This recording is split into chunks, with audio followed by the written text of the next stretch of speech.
ఒక editor assistant ఈ సినిమాని చూసాడు. సినిమా చాలా బాగుంది. బట్ ఓటీటీ ఫిల్మ్ అన్నాడని చెప్పేసి విన్నాను. మీకు ఎట్లా తెలిసింది? ఇంత విన్నాను. డీటెయిల్ ఎలా తెలుసు? తెలుస్తా ఉంటే అలా. Okay okay. దీన్ని ఓటీటీ ఫిల్మ్ అని తీసి పడేసినప్పుడు ఏమనిపించింది మీకు? What's your feeling?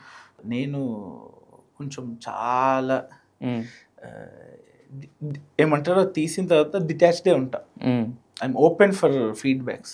నాకంటే ఒక కాన్ఫిడెన్స్ ఉంటుంది నేను ఏం తీసినాను అంటే. So when they said it's an OTT film, Aditya felt bad. అరే అంత బాగుంది అన్నారు, అదొక్కటి ఉండింది. బట్ మరి తను వరి అవ్వకు, ఇది బేటా మనం థియేటర్కే వేస్తున్నాం బేటా అన్నాడు. So your producer has lot of confidence. నాకు ఇది ఓటీటీ ఫిలిం అయినా ఏదైనా నాకు బోనస్సే. థియేటర్ రావడం బోనస్. నేను పెద్దగా ఏం డిసప్పాయింట్ కాలేదు. నాకే ఫస్ట్ నుంచి ఓకే ఆయనకు నచ్చలేదు, ఇట్స్ హిస్ పర్సనల్ ఒపీనియన్. అది ఆయన ఒపీనియనే కాదు కదా.